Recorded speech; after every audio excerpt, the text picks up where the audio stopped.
Hotel والوں سے کہہ کر سوئے ہیں کہ انہیں صبح سے پہلے کوئی نہ جگائے، تو آپ سمجھ لیں کہ جب ادھر صبح ہوگی تب ہی آپ سرکار سے گل کر سکتے ہو۔ منشی نے اسے چند جملوں میں پوری کتھا سنا دی۔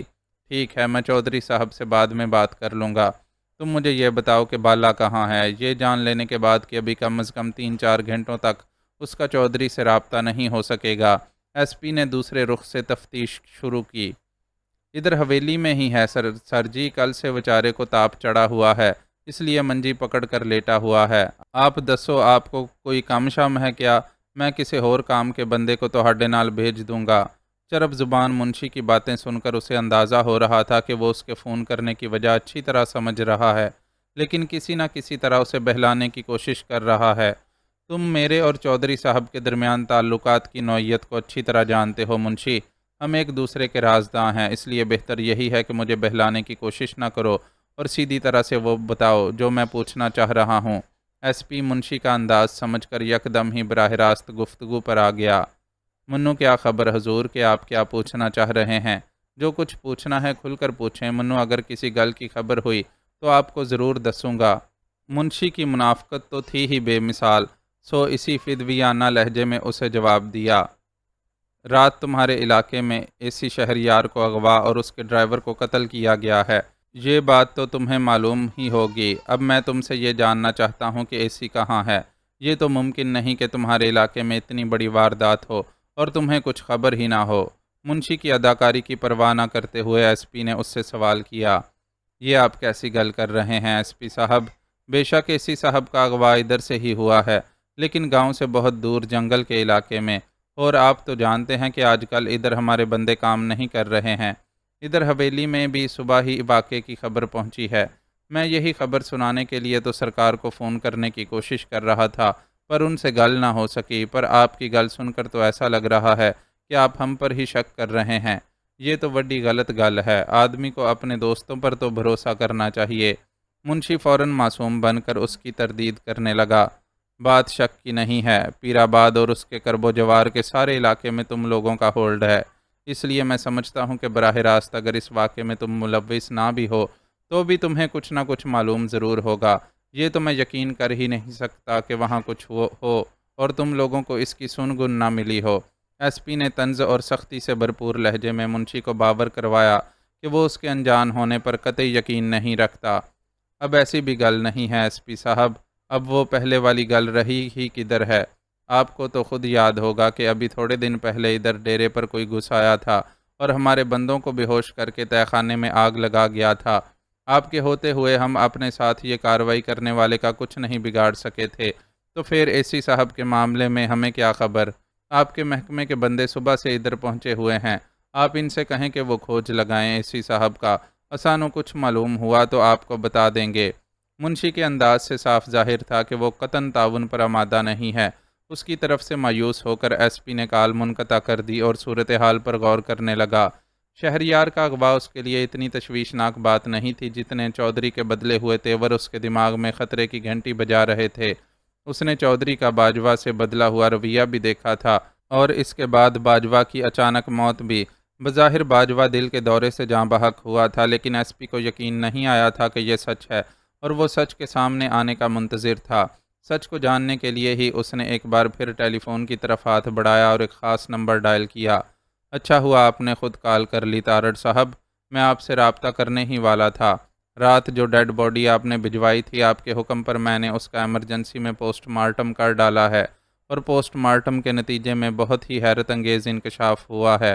مرنے والے کی موت آپ کے مطابق ہارٹ اٹیک سے ہوئی تھی، لیکن پوسٹ مارٹم سے معلوم ہوا ہے کہ اس شخص کو زہر دے کر ہلاک کیا گیا ہے، ایک ایسا زہر دے کر جس کے ظاہری اثرات دیکھ کر ڈاکٹرز یہی اندازہ لگا پاتے ہیں کہ مریض کو ہارٹ اٹیک ہوا ہے، اور اسی حساب سے ٹریٹمنٹ بھی دیتے ہیں۔ نتیجتاً مریض کی موت واقع ہو جاتی ہے۔ دوسری طرف موجود سرجن جو انکشاف کر رہا تھا، انہیں سن کر تارڑ زلزلے کی زد میں آ گیا تھا، اور اس کے ذہن میں بجتی خطرے کی گھنٹی کسی دیو ہیکل گھنٹے کسی قوت سے بجنے لگی تھی۔ ابا جی ناراضگی جانے دینا، دیکھیں میں خود آپ کو منانے کے لیے آیا ہوں۔ مراد شاہ چودھری کے مقابل بیٹھا اسے منانے کی کوشش کر رہا تھا۔ اسے اپنی بیوی شاہدہ کی زبانی چودھری کی ناراضگی کا سبب بننے والے سارے قصے کا علم ہو گیا تھا، وہ جانتا تھا کہ اس معاملے میں شاہدہ کا کوئی قصور نہیں۔ اس بیچاری نے تو چودھری سے وہی کچھ کہا تھا جو حقیقت پر مبنی تھا۔ نیو یارک میں قیام کے دوران مراد میں واقعی ایسی کئی تبدیلیاں آ گئی تھیں جو حویلی کے طرز زندگی سے میل نہ کھاتی تھیں۔ ان تبدیلیوں میں سے ہی ایک تبدیلی کھانے پینے کے معاملے میں نسبتاً سادگی اختیار کرنا بھی تھی، جس کا اظہار شاہدہ نے، جو کہ ایک اچھی مشرقی بیوی کی طرح شوہر کی پسند ناپسند میں ڈھل گئی تھی، چودھری کے سامنے کر دیا تھا، اور چودھری کی نازک مزاجی سے برداشت نہیں کر سکی تھی۔ مراد کو آفس سے واپس آنے کے بعد سارے واقعے کا علم ہوا تو اس نے چودھری کو منانے کے لیے اس کی تلاش شروع کر دی۔ وہ اپنے باپ کے مزاج سے آشنا تھا، اس لیے اتنا اندازہ تو کر سکتا تھا کہ وہ کسی بڑے ہوٹل کا ہی رخ کرے گا۔ اس نے اپنی تلاش کا آغاز انہی ہوٹلوں سے کیا، اور بالآخر ایک ہوٹل کے ریسیپشن سے اسے معلوم ہو گیا کہ چودھری افتخار عالم شاہ نامی شخص وہی ایک سویٹ میں قیام پذیر ہے، لیکن اس وقت اس کی چودھری سے ملاقات ممکن نہیں ہو سکی۔ وہ ہوٹل انتظامیہ کو پہلے ہی ہدایت کر چکا تھا کہ بے حد تھکن کے باعث وہ رات کے وقت کسی سے ملاقات نہیں کر سکے گا، چنانچہ کسی ملاقاتی کی آمد یا ٹیلی فون کال کی صورت میں اسے ڈسٹرب نہ کیا جائے۔ ناچار مراد کو مایوس لوٹنا پڑا، اور دوسرے دن وہ صبح ہی صبح دوبارہ ہوٹل پہنچ گیا۔ اس بار اسے باپ کی طرف سے اذن باریابی مل گیا، اور اب وہ اس کے سامنے بیٹھا اسے منانے کی کوشش کر رہا تھا۔ چودھری سے بہت سے نظریاتی اختلافات کے باوجود یہ حقیقت اپنی جگہ تھی کہ چودھری اس کا باپ تھا، اور وہ اس رشتے کو ہرگز بھی نظر انداز نہیں کر سکتا تھا۔ تو نہ آتا منانے، میں نے کیا تجھے پیغام بھیجا تھا کہ آ کر مجھے منا؟ چودھری اتنی آسانی سے رام ہو جانے والا بندہ ہوتا تو ذرا سی بات پر ناراض ہی کیوں ہوتا؟ مراد کی خوشامد کا تیکھے لہجے میں جواب دے کر وہ بے نیازی سے اپنی مونچھوں کو تاؤ دینے لگا۔ کیسے نہ آتا ابا جی، آپ میرے گھر سے ناراض ہو کر نکل گئے، یہ کوئی معمولی بات ہے کیا؟ میں کل سے اتنا بے چین ہوں، رات بھر نیند بھی ٹھیک طرح نہ آ سکی۔ شاہدہ بھی بڑی شرمندہ ہے، اس نے مجھ سے کہا ہے کہ ایک بار کسی طرح ماموں کو منا کر لے آئیں، پھر میں انہیں دوبارہ شکایت کا موقع نہیں دوں گی۔ اپنی کیفیت بتانے کے ساتھ مراد شاہ نے لگے ہاتھوں بیوی کا پیغام بھی پہنچا دیا۔ نہ تو وہ کیوں شرمندہ ہے؟ اس نے تو مجھے وہی کچھ بتایا تھا جو تو نے اسے سکھایا ہے۔ انقلابی بن گیا ہے نا تو، وڈی وڈی گلاں کرنے لگا ہے۔ اب ہمیں تجھ سے سیکھنا پڑے گا کہ کیسے رہیں، کیا کھائیں، کیا پہنیں۔ ہماری پرکھوں سے چلی آئی ریت رسموں کو تیرے جیسا کل کا منڈا غلط کہے گا، اور ہم مان لیں گے۔ چودھری کو موقع ملا تھا، وہ کیوں نہ جی بھر کر بیٹے کے لتے لیتا۔ میں آپ سے یہ ساری بحث کرنے نہیں آیا ہوں ابا جی، میں آپ کو اپنے ساتھ لے جانے آیا ہوں، اور اس وعدے پر کہ جب تک آپ یہاں رہیں گے گھر میں وہی کچھ ہوگا جو آپ چاہیں گے، اور جیسی آپ کی مرضی ہوگی۔ وہ جانتا تھا کہ نظریاتی اعتبار سے اس کے اور اس کے باپ کے درمیان مفاہمت ممکن نہیں، اس لیے ایک بیٹے کی حیثیت سے ہتھیار ڈال دینا ہی مناسب سمجھا۔ اچھا میں سوچتا ہوں، ابھی تو چل کر ذرا ناشتہ کرتے ہیں۔ چودھری نے اگرچہ اپنا لہجہ سخت ہی رکھا تھا، لیکن پھر بھی مراد کو اندازہ ہو گیا کہ وہ کچھ نرم پڑ گیا ہے۔ دونوں ساتھ ساتھ چلتے کمرے سے باہر نکلے اور لفٹ کے ذریعے نیچے ڈائننگ ہال میں پہنچ گئے۔ ان کے وہاں پہنچ کر میز منتخب کرتے ہی ایک ویٹرس خدمت میں حاضر ہو گئی۔ وہ ہوٹل جتنا خوبصورت اور لشکارے مارتا ہوا تھا، وہاں خدمت پر مامور عملہ بھی ویسا ہی تھا۔ ان سے ناشتے کا آرڈر لینے آنے والی ویٹرس بھی ہوٹل کے ماحول سے مکمل طور پر ہم آہنگ تھی۔ وہ نہ صرف خوبصورت تھی بلکہ اس خوبصورتی کے ساتھ ساتھ اپنی ملازمت کے تقاضوں سے بھی اچھی طرح واقف تھی۔ یقینی طور پر اتنے بڑے ہوٹل کی ملازمت کے لیے اسے خصوصی تربیت دی گئی ہوگی۔ پھر اس کا لباس بھی ایسا تھا کہ دیکھنے والوں کی آنکھیں خیرہ ہو جائیں۔ چودھری نے بھی اس کے حسن بے باک سے خوب آنکھیں سینکتے ہوئے اپنا آرڈر نوٹ کروایا، پھر مراد کی طرف متوجہ ہوا۔ تم بھی اپنی پسند کے ناشتے کا آرڈر نوٹ کروا دو۔ میں صرف ایک کپ کافی اور سینڈوچ لوں گا۔ باپ کے لمبے چوڑے آرڈر کے مقابلے میں اس نے اپنی پسند بتائی۔ یہ تو حال ہے تیرے کھانے پینے کا، تب ہی تو صحت نہیں رہی ہے۔ ادھر ویسے بھی کھانے کو کیا ملتا ہے، سوکھا سوکھا تو ہوتا ہے سب۔ کھانے پینے کا مزہ تو ادھر اپنے ملک میں آتا ہے۔ ناشتے میں سری پائے، نہاری، آملیٹ شاملیٹ پراٹھوں کے ساتھ کھاتے ہیں تو سواد آ جاتا ہے۔ ادھر یہ جو سینڈوچ اور جوس شوس ہوتے ہیں وہ تو ہم اپنے ہاں کھانے کے بعد چکھنے شکھنے کے لیے رکھتے ہیں۔ تو بھی شاہدہ سے کہہ کر گھر میں ذرا تگڑا سا ناشتہ بنوایا کر تاکہ کچھ باڈی شاڈی بنے۔ چودھری نے بیٹے کی پسند پر تنقید کرتے ہوئے اسے نصیحت کی۔ مراد جو اچھا خاصا سرخ و سفید اور سمارٹ نوجوان تھا، باپ کی نصیحت سن کر محض مسکرا کر رہ گیا۔ اب وہ اسے یہ کہہ کر تھل تھل کرتا بے ڈول جسم صحت مندی کی علامت نہیں ہوتا، بلکہ ایسا شخص کوئی عوارض کا شکار ہو جاتا ہے، ناراض کرنے کی غلطی نہیں کر سکتا تھا۔ وہ باپ کو منانے آیا تھا، اس لیے حتی الامکان بحث سے گریز کا رویہ اپنائے ہوئے تھا۔ اگر آپ کو سری پائے اور نہاری یاد آ رہے ہیں تو کوئی مسئلہ نہیں ہے ابا جی، آپ میرے ساتھ گھر چلیں، میں دوپہر کے کھانے پر ان چیزوں کا انتظام کروا دوں گا۔ باپ کو بچوں کی طرح لالچ دے کر پٹانے کی کوشش کر رہا ہے، مراد کی بات سن کر چودھری نے کہا اور کھل کر ہنس پڑا۔ وہ سب سے بڑی اولاد، وہ بھی نرینہ ہونے کی وجہ سے مراد شروع ہی سے اسے بہت عزیز رہا تھا اور وہ اسے دوسروں کے مقابلے میں ہمیشہ ہی بہت زیادہ رعایت دیتا تھا۔ اس بار بھی وہ زیادہ دیر اپنی ناراضگی برقرار نہیں رکھ سکا اور ہنس دیا تو مراد کو اطمینان ہو گیا۔ اس ہنسی نے طے کر دیا تھا کہ وہ اپنے نخریلے باپ کو منانے میں کامیاب ہو گیا ہے۔ آپ نے اپنا موبائل بھی آف کر رکھا ہے، میں اور شاہدہ کل سے کتنی بار آپ کا نمبر ملا کر دیکھ چکے ہیں، لیکن رابطہ ہی نہیں ہو رہا تھا۔ گاؤں سے منشی اللہ رکھا کا بھی فون آیا تھا میرے پاس، وہ بھی پریشان ہو رہا تھا کہ چودھری صاحب کا فون کیوں بند ہے۔ میرے خیال میں اس کو آپ سے کوئی ضروری کام ہوگا۔ مطلع صاف ہوا تو مراد نے اس سے دوسری گفتگو چھیڑ دی۔ موبائل میں نے جان کر آف کیا تھا، مجھے معلوم تھا کہ تو سب سے پہلے مجھے فون کرنے کی ہی کوشش کرے گا، پر میں اتنی آسانی سے تیرے ہاتھ تھوڑی آنے والا تھا۔ چودھری نے فخر سے اپنا کارنامہ بتایا۔ ڈھونڈ تو میں نے آپ کو پھر بھی لیا، کل رات ہی میں یہاں پہنچ گیا تھا، لیکن آپ آرڈر دے کر سوئے تھے کہ کسی کو آپ کے کمرے تک نہ آنے دیا جائے، نہ ہی فون پر بات کروائی جائے۔ ایسا نہ ہوتا تو میں رات ہی آپ کو واپس لے جاتا۔ مراد نے جواباً اپنا کارنامہ بیان کیا۔ مینوں معلوم تھا کہ تو مجھے ڈھونڈ نکالے گا، آخر میرا پتر ہے، تیری ذہانت میں مجھے کوئی شبہ تھوڑی ہے، اسی لیے پہلے ہی سے سارا بندوبست کر کے سویا تھا۔ چودھری شرارت سے مسکرایا۔ وقت کے اس لمحے میں وہ ایک بالکل مختلف آدمی لگ رہا تھا، جس کی ساری سخت گیری اور صفاکی کہیں گم ہو گئی تھی، اور وہ صرف اور صرف ایک جوان بیٹے کا محبت کرنے والا باپ محسوس ہو رہا تھا۔ اس کی اس کیفیت کو دیکھ کر قدرت کے اس اصول پر یقین آتا تھا کہ اللہ نے ہر انسان کے اندر خیر و شر دونوں جذبوں کو رکھا ہے۔ محبت و نفرت، سختی و نرمی، صفاکی اور رحم دلی، ہر دو متضاد پہلو انسان کے اندر ہوتے ہیں، بس یہ انسان پر ہوتا ہے کہ وہ کس جذبے کو ابھار کر سامنے لائے اور کس کو دبا دے۔ چودھری نے بھی اپنے اندر موجود ہر مثبت جذبے کو دبا کر منفی خوبیوں کو اتنی شدت سے پروان چڑھایا تھا کہ اب مشکل سے ہی کبھی کسی مثبت جذبے کی جھلک نظر آتی تھی۔ اب تو آپ کا غصہ ٹھنڈا ہو گیا ہے نا، اب آپ میرے ساتھ گھر چلیں۔ باپ کا اچھا موڈ دیکھ کر مراد شاہ نے بھی ذرا لاڈ کا مظاہرہ کرتے ہوئے اپنے مطلب کی بات کی۔ تو اتنی ضد کر رہا ہے تو چلتا ہوں۔ آخر کار چودھری نے بھی حامی بھر لی۔ ناشتے سے فارغ ہو کر وہ ڈائننگ ہال سے باہر نکلے۔ ان کے درمیان یہ طے پایا تھا کہ مراد اوپر کمرے میں جا کر چودھری کا سامان لے آئے گا اور چودھری اس دوران لاؤنج میں بیٹھ کر اس کا انتظار کرے گا۔ پروگرام کے مطابق مراد نے جیسے ہی اوپر کمرے میں جانے کے لیے لفٹ میں قدم رکھا، چودھری کی نظر حشر ساماں لنڈا پر پڑی۔ وہ کل ہی کی طرح منی اسکرٹ پہنے ہوئے تھی۔ اسکرٹ کی بے حد مختصر لمبائی اور اونچی ایڑی کی سینڈل نے اس کی سڈول ٹانگوں کو اور بھی نمایاں کر دیا تھا۔ کل کی طرح آج بھی چودھری اسے دیکھتا کا دیکھتا رہ گیا۔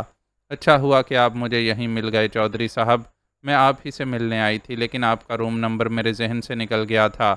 چودھری کو دیکھ کر بے حد خوشی کا اظہار کرتے ہوئے اس نے اپنی سریلی آواز میں کہا، یہ تو میری خوش قسمتی ہے ہنی کہ تم مجھ سے ملنے یہاں تک آئی ہو، ورنہ میں تو سوچ رہا تھا کہ تم سے دوبارہ ملاقات کے لیے ڈیوڈ سے رابطہ کرنا پڑے گا۔ چودھری نے بھی جوابی خوشی کا اظہار کیا۔ میں صرف آپ سے ملنے نہیں آئی ہوں، آج کا سارا دن میں آپ کے ساتھ گزاروں گی اور آپ کو نیو یارک دکھاؤں گی۔ آئی ہوپ کہ آپ میری کمپنی کو ضرور انجوائے کریں گے۔ وہ تو لازم ہے، کون ایسا ناشکرا ہوگا جو تم جیسی حسینہ کی کمپنی انجوائے نہ کرے۔ چودھری کی باتیں لنڈا کا پروگرام سن کر کانوں تک چر گئیں۔ لنڈا کو سامنے پا کر وہ یہ تک فراموش کر چکا تھا کہ مراد بھی اسی ہوٹل میں موجود ہے اور وہ اس کے ساتھ اس کے اپارٹمنٹ جانے کا وعدہ کر چکا ہے۔ تو پھر چلیں، ابھی نکل پڑتے ہیں۔ ہم سب سے پہلے لبرٹی آئی لینڈ چلیں گے اور وہاں اسٹیچو آف لبرٹی کے سامنے ڈھیر سارے فوٹوگرافس بنوائیں گے۔ میں ساری تیاری کے ساتھ آئی ہوں۔ آپ کا اس بار کا نیو یارک کا ٹرپ یادگار نہ بنا دیا تو میرا نام بھی لنڈا نہیں، پرجوش لہجے میں کہتے ہوئے اس نے چودھری کا بازو تھام لیا۔ اس کا تو مجھے بھی یقین ہے کہ تمہارے ساتھ نیو یارک گھومنے کا مزہ ہی الگ ہوگا، بس یہ ڈر ہے کہ اسٹیچو آف لبرٹی تمہارے سامنے پھیکا نہ پڑ جائے۔ چودھری نے وارفتگی کا مظاہرہ کیا۔ او چودھری صاحب، آپ تو مجھے بنانے لگے۔ لنڈا اس کی بات سن کر کھلکھلا کر ہنسی اور خالص امریکن سٹائل میں اس کے گلے کا ہار بن گئی۔ یہی وہ لمحہ تھا جب مراد شاہ ایک سروس بوائے سے چودھری کا سامان اٹھوائے وہاں پہنچا۔ دونوں باپ بیٹے کی نظریں ایک دوسرے سے ملیں تو مراد نے فوراً ہی رخ موڑ لیا۔ ایکسکیوز می لنڈا، میں ابھی آتا ہوں۔ چودھری لنڈا کو خود سے دور کر کے فوراً مراد کی طرف بڑھا۔ تو میرا سامان اپنے ساتھ لے کر اپنے اپارٹمنٹ چلا جا پتر، میں فارغ ہو کر آپ وہاں پہنچ جاؤں گا۔ وہ شرمندہ تو خیر نہیں تھا، لیکن بیٹے کے چہرے پر موجود ناپسندیدگی کے تاثرات دیکھ کر ذرا دھیمی آواز میں اس سے بولا، ٹھیک ہے ابا جی، میں چلتا ہوں۔ مراد نے آہستگی سے جواب دے کر اپنے قدم آگے بڑھا دیے۔ وہ دیکھ چکا تھا کہ اس کے باپ کو کتنی حسین مصروفیت میسر آ گئی ہے، اس لیے اس کے جلد فارغ ہونے کے امکان کو قطعی ناممکن تصور کرتا ہوا وہاں سے فوری طور پر رخصت ہو گیا۔ بیٹا تھا میرا، مجھے اپنے ساتھ لے جانے کے لیے آیا تھا۔ مراد کے رخصت ہونے کے بعد چودھری پلٹ کر لنڈا کی طرف آیا تو اسے بتانے لگا، بڑا ہینڈسم مین ہے، لگتا ہے آپ پر گیا ہے۔ لنڈا نے فوراً ہی ریمارکس پاس کرتے ہوئے کہا تو چودھری فخر سے مسکرانے لگا۔ ہنستے مسکراتے وہ دونوں ایک دوسرے کی باہوں میں باہیں ڈالے ہوٹل سے باہر نکلے۔ پارکنگ میں لنڈا کی گاڑی موجود تھی۔ ڈرائیونگ سیٹ سنبھال کر اس نے گاڑی سٹارٹ کی اور پھر چند لمحوں بعد وہ نیو یارک کے بے پناہ ٹریفک کے بہاؤ میں شامل ہو گئے۔ اطلاع ملی ہے کہ اسسٹنٹ کمشنر شہریار عادل کو کڈنیپ کر لیا گیا ہے۔ کل رات وہ فارسٹ آفیسر عابد انصاری سے ملاقات کر کے واپس آ رہا تھا، اس وقت یہ واقعہ پیش آیا۔ کڈنیپنگ کو کئی گھنٹے گزرنے کے باوجود پولیس ابھی تک کچھ نہیں کر سکی ہے۔ خیال ہے کہ اسے کڈنیپ کر کے گھنے جنگل میں کہیں کسی خفیہ ٹھکانے پر رکھا گیا ہے۔ آئی جی مختار مراد اس صورتحال پر سخت چراغ پا ہے اور کوشش کر رہا ہے کہ کسی طرح جنگل میں سرچ آپریشن شروع کروا دیا جائے۔ وہ تھوڑا سا ہی آگے بڑھے تھے کہ لنڈا نے مہارت سے ڈرائیو کرتے ہوئے اسے اطلاع دی۔ او شٹ، مجھے تو خیال ہی نہیں رہا، میرے بندے مجھے اس بات کی اطلاع دینے کے لیے فون کر رہے ہوں گے، لیکن میں نے اپنا موبائل بند کیا ہوا ہے، اس لیے ابھی تک مجھ تک یہ خبریں نہیں پہنچیں۔ لنڈا کی فراہم کردہ معلومات پر چودھری نے بڑبڑاتے ہوئے اپنا موبائل جیب سے نکالا اور اسے آن کیا۔ اپنی اس مصروفیت میں اسے اندازہ نہیں ہو سکا کہ لنڈا اس کے چہرے کے تاثرات کا بغور جائزہ لے رہی ہے۔ یہ کام آپ کے حکم پر ہوا ہے چودھری صاحب؟ اس نے سوال کیا تو چودھری چونکا۔ ہم جانتے ہیں کہ یہ کارروائی آپ ہی کے بندوں نے کی ہے۔ آپ شہریار سے بری طرح خار کھائے ہوئے ہیں اور پہلے بھی ایک بار اسے ڈاکٹر ماریا کے ذریعے ٹریپ کرنے کی کوشش کر چکے ہیں۔ اس وقت وہ آپ کی چال سے بچ گیا تھا، چنانچہ اب آپ اسے اغوا کر کے اپنے مقاصد حاصل کرنا چاہتے ہیں۔ لیکن میں آپ کو بتانا چاہتی ہوں کہ آپ کا یہ عمل ہمارے مفاد میں نہیں ہے۔ اس حرکت سے ہمارے پروجیکٹ کو سخت نقصان پہنچ سکتا ہے۔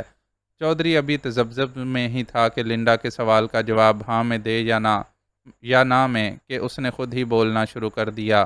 اس کے لہجے کا یقین اتنا گہرا تھا کہ چودھری چاہنے کے باوجود کسی بات سے انکار نہیں کر سکا۔ جنگل میں سرچ آپریشن شروع ہونے کا مطلب سمجھتے ہیں آپ؟ ایک بار اگر قانون نافذ کرنے والے اداروں کے قدم ان راستوں پر اٹھ گئے تو پھر انہیں ہمیشہ کے لیے راہ مل جائے گی اور ہمارا وہاں پوسٹ کاشت کرنے کا منصوبہ دھرا کا دھرا رہ جائے گا۔ ہم اس پروجیکٹ پر اچھا خاصا کام کر چکے ہیں اور رقم بھی ٹھیک ٹھاک لگ گئی ہے۔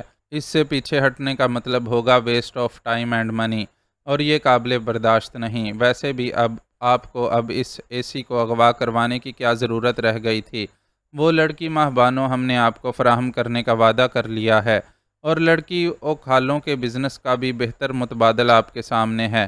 اس صورتحال میں ایسی شہریار کو چھیڑنا سوائے حماقت کے کچھ نہیں کہا جا سکتا۔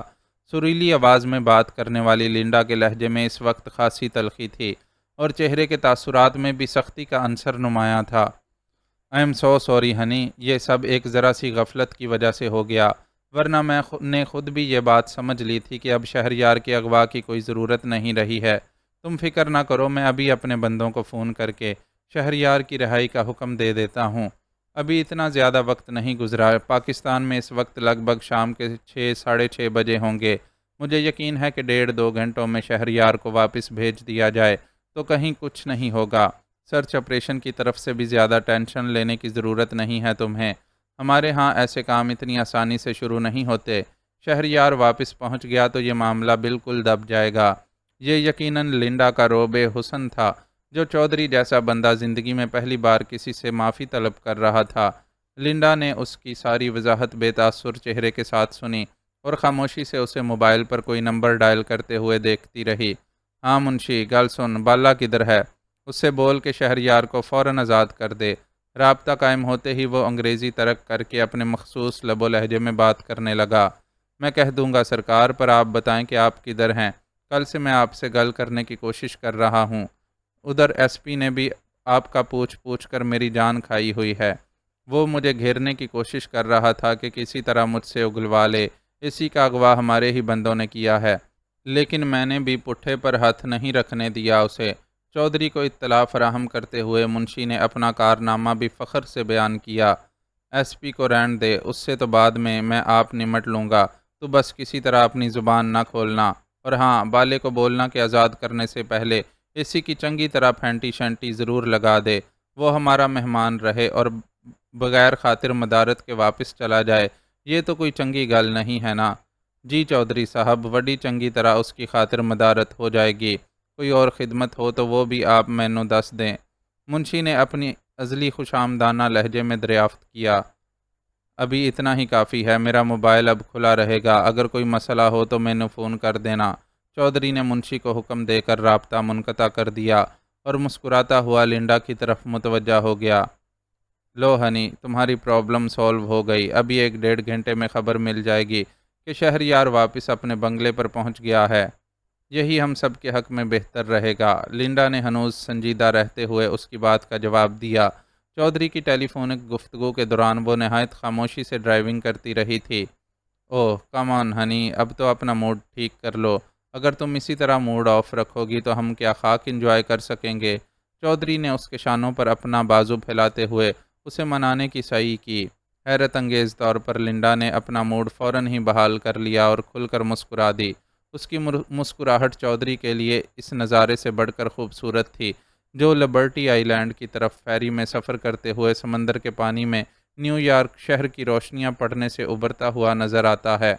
چودھری قدرت کی صنائی میں سے صرف ایک شے کو سراہنے کا قائل تھا، اور وہ شے تھی عورت، جسے سراہنے کے لیے وہ اسے برتنا ضروری سمجھتا تھا۔ اور لنڈا تو تھی ہی ایسی زوردار عورت جسے ایک بار برتنے کے بعد چودھری کے اندر اس کے قرب کی طلب مزید بھڑک گئی تھی۔ شہریار کو اس قید میں کئی گھنٹے گزر گئے تھے۔ بیرونی دنیا سے رابطہ تقریباً منقطع ہونے کے باوجود وہ سماعتی مشاہدے کی بنیاد پر دن کے مختلف پہروں کے بارے میں اندازہ قائم کر رہا تھا۔ جس وقت وہ بے ہوشی سے جاگا تھا اس وقت پرندوں کی چہچہاہٹ نے اسے وقت صبح کے بارے میں مطلع کیا تھا۔ دن آہستہ آہستہ گزر کر شام کے سایوں کی آغوش میں آیا تو بھی اس کی قوت سماعت نے اسے مطلع کر دیا۔ کمرے کی دیواروں اور دروازے کے درمیان کوئی درز نہ ہونے کے باعث بصری رابطہ تو تھا ہی منقطع، بات چیت پر بھی باہر موجود فرد یا افراد میں سے کوئی آمادہ نہیں تھا۔ یہاں تک کہ اتنا طویل وقت گزر جانے کے باوجود کسی نے اس سے کھانے کے بارے میں بھی نہیں پوچھا تھا۔ حوائج ضروریہ کا بھی یہی عالم تھا۔ اس سلسلے میں اسے خود پر کڑا ضبط کرنا پڑ رہا تھا، ورنہ دوسری صورت یہی تھی کہ وہ اس مختصر کمرے کے ہی کسی کونے کو اس مقصد کے لیے استعمال کرتا۔ اس کی نفاست پسند طبیعت کو یہ بات گوارا نہیں تھی، اس لیے اب تک ضبط سے ہی کام لے رہا تھا۔ یہاں تک کہ پیاس محسوس ہونے پر بھی اس نے کونے میں رکھی سراہی سے 2 بار چند قطرے ہی حلق کو تر کرنے کے لیے اپنے منہ میں ٹپکائے تھے۔ لیکن گزرتے وقت کے ساتھ ساتھ اسے محسوس ہو رہا تھا کہ اسے کسی بھی لمحے اس فطری ضرورت کے آگے ہار ماننی پڑے گی۔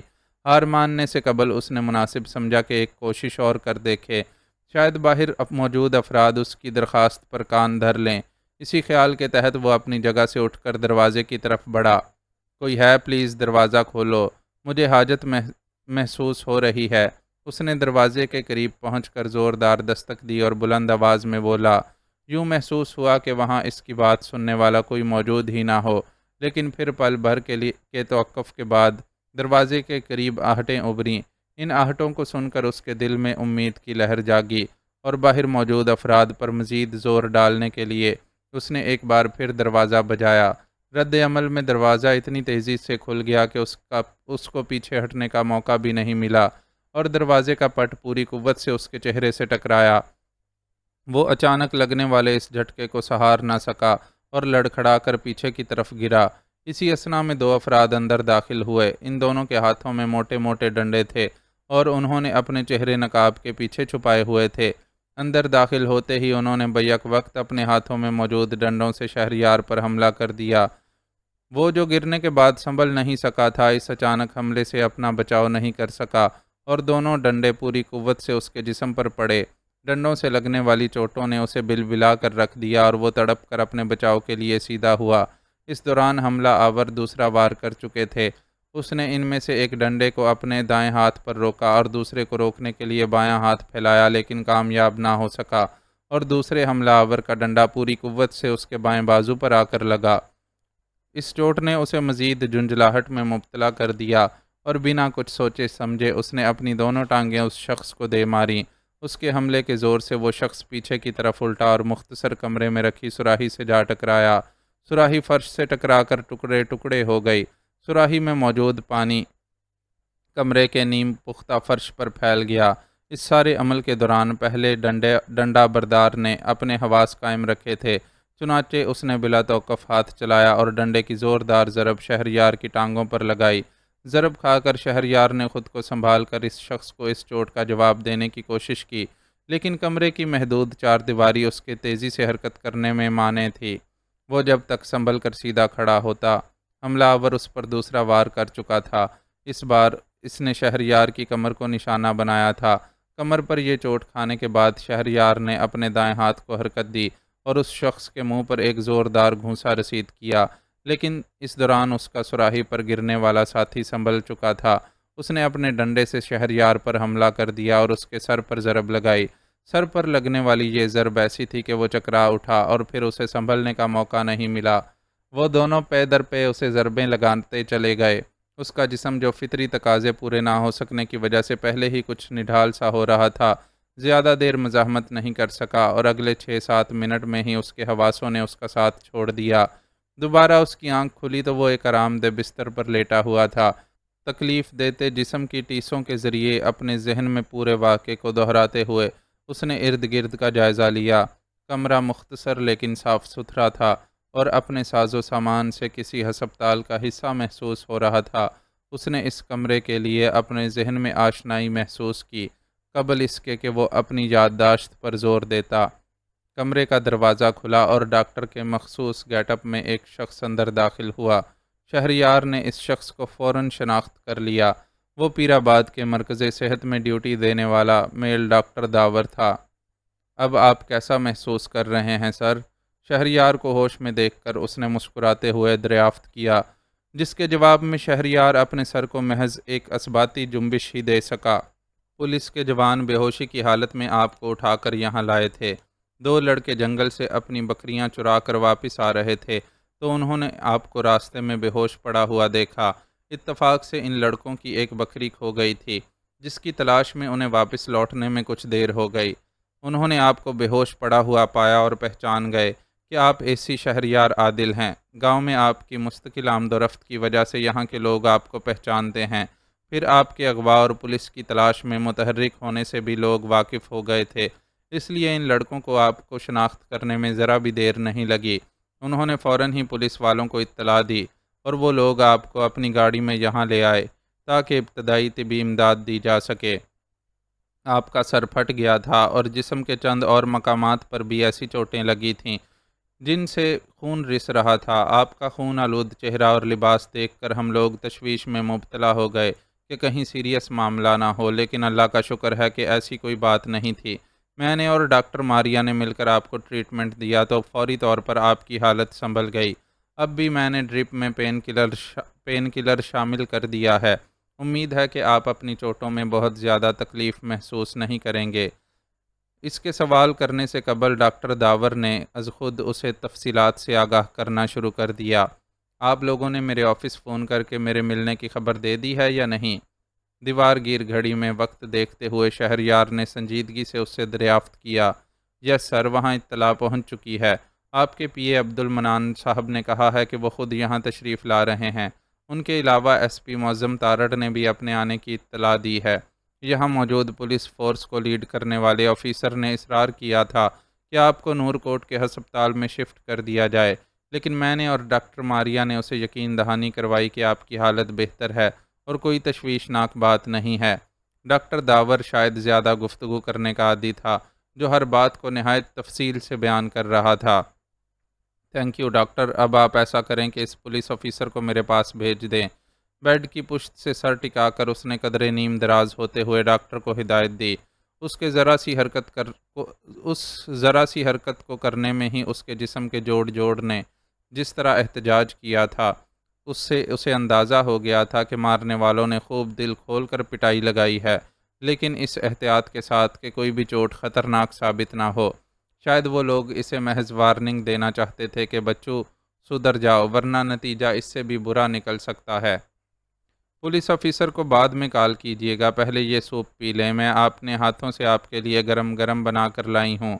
پولیس آفیسر کو اندر بلا لیا تو اسے بیان ریکارڈ کرانے میں یہ سوپ ٹھنڈا ہو جائے گا۔ ڈاکٹر داور کے اس کی ہدایت پر عمل کرنے سے پہلے ڈاکٹر ماریا ایک ٹرے میں بھاپ اڑاتا ہوا سوپ کا پیالہ رکھے اندر داخل ہوئی اور اس سے بولی۔ اسے سوپ کے ساتھ اندر داخل ہوتے دیکھ کر شہریار کو سمجھ آ گیا کہ وہ کیوں یہاں سے غائب تھی، ورنہ اس کی جیسی نیچر تھی اس سے تو یہی امید کی جا سکتی تھی کہ وہ شہریار کے ہوش میں آنے تک اس کے پاس ہی موجود رہتی۔ تھینک یو ڈاکٹر، میں واقعی اس کی ضرورت محسوس کر رہا تھا۔ شہریار نے خوش دلی سے اس کی بات کا جواب دے کر ایک طرح سے اس کی تائید کر دی۔ ویسے سوپ کی اشتہا انگیز خوشبو نے اس کے پیٹ کے چوہوں کو پوری طرح جگا دیا تھا اور اسے یاد آنے لگا تھا کہ اسے پیٹ میں کچھ ڈالے ہوئے 24 گھنٹوں سے بھی زیادہ کا وقت گزر چکا ہے۔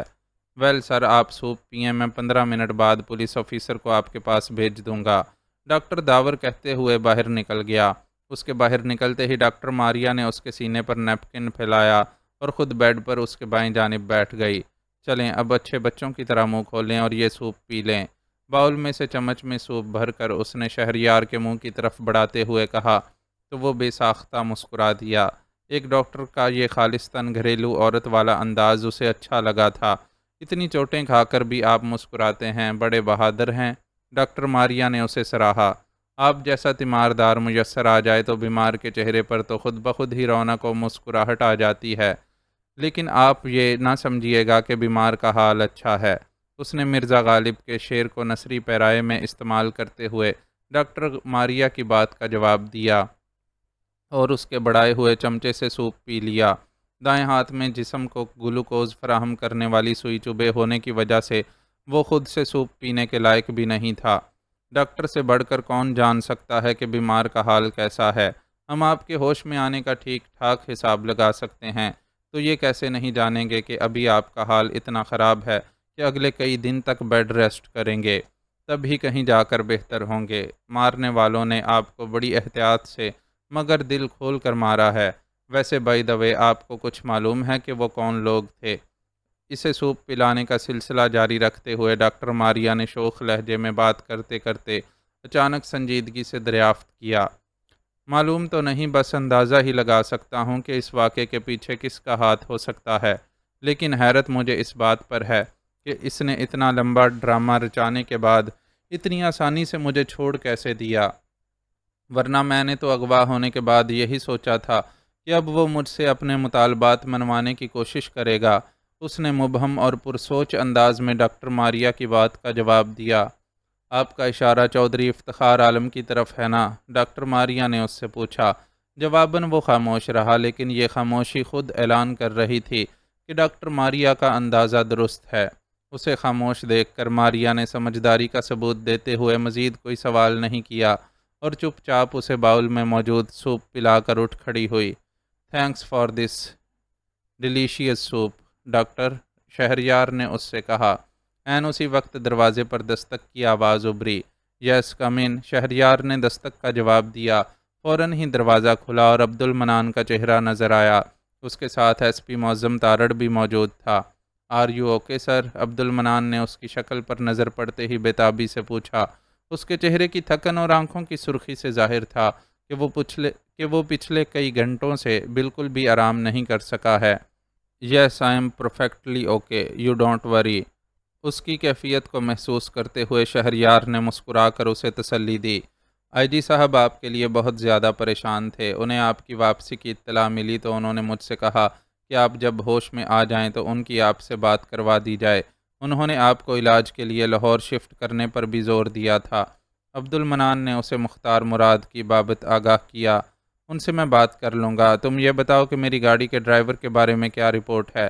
کمرے میں ایس پی کی موجودگی کو نظر انداز کیے وہ مسلسل عبد المنان سے مصروف گفتگو تھا۔ ڈرائیور بیچارہ تو ختم ہو گیا، آپ کی گاڑی فوری طور پر دریافت نہیں کی جا سکی تھی، چنانچہ زخمی ڈرائیور کو کسی قسم کی طبی امداد نہیں مل سکی، وہ کسی مدد کے پہنچنے سے پہلے ہی جاں بحق ہو گیا تھا۔ عبد المنان نے افسردگی سے بتایا تو وہ ایک گہری سانس لے کر رہ گیا۔ اغوا کاروں نے اسے پہلے ہی بتا دیا تھا کہ ڈرائیور کے زندہ بچ جانے کا کوئی امکان نہیں، پھر بھی وہ دل سے خواہاں تھا کہ کسی طرح اس غریب کی زندگی بچ جائے، لیکن اس کی خواہش نے طے شدہ فیصلے کو نہیں ٹالا تھا۔ آپ ہمیں وقوعے کی تفصیلات سے آگاہ کر دیں سر، اچانک یہ سب کیوں اور کیسے ہوا، کسی کی سمجھ میں نہیں آیا۔ آپ کی گاڑی اور ڈرائیور کی لاش کو ویرانے میں پا کر ہم صرف یہی اندازہ لگا سکے تھے کہ آپ کو اغوا کر لیا گیا ہے۔ پولیس فورس کے جوان آپ کو تلاش کرتے رہے۔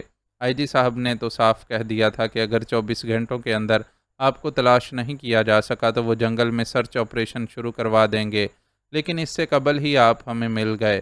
آپ کا اغوا ہمارے لیے جتنی حیرت کی بات تھی، اس طرح واپسی اس سے بھی زیادہ حیرت ناک ہے، ورنہ میرا تو آئیڈیا تھا کہ اغوا کار آپ کے بدلے میں کسی قسم کے مطالبات کر کے ہم سے سودے بازی کی کوشش کریں گے۔ افسردگی بھرے ان لمحات میں اس کی اور عبد المنان کی گفتگو میں ذرا تعطل آیا تو ایس پی نے از خود اس سے گفتگو چھیڑ دی۔ میں تھوڑی دیر بعد آپ کے آدمی کو اپنا بیان ریکارڈ کروا دوں گا، فی الحال تو میرے سر میں شدید درد ہے، اس لیے میں زیادہ بول نہیں سکتا۔ اس نے قدرے روکھے لہجے میں ایس پی کی بات کا جواب دیا۔ ڈرائیور کی موت نے اس کے دل پر گہرا اثر ڈالا تھا۔ وہ غریب صرف اس وجہ سے مارا گیا تھا کہ ایسی شہریار عادل کی گاڑی ڈرائیو کر رہا تھا۔ اس کی کسی سے دشمنی تھی، نہ ہی وہ کسی کے لینے دینے میں تھا، وہ تو بس اپنی ڈیوٹی انجام دے رہا تھا، لیکن اپنی غرض اور انام میں مبتلا افراد کو کیا مطلب تھا کہ ان کی صفاقی نے کسی غریب خاندان سے اس کا سہارا چھین لیا تھا۔ ایس پی کو چودھری کے گروپ کے بندے کی حیثیت سے وہ اس جرم میں برابر کا شریک سمجھتا تھا، چنانچہ اس سے اس وقت صحیح لہجے میں بات کرنے کا سوال ہی پیدا نہیں ہوتا تھا۔ ایز یو وش سر، ابھی آپ آرام کریں اور جب فیل کریں کہ بیان دینے کے قابل ہیں تو اطلاع کر دیجیے گا۔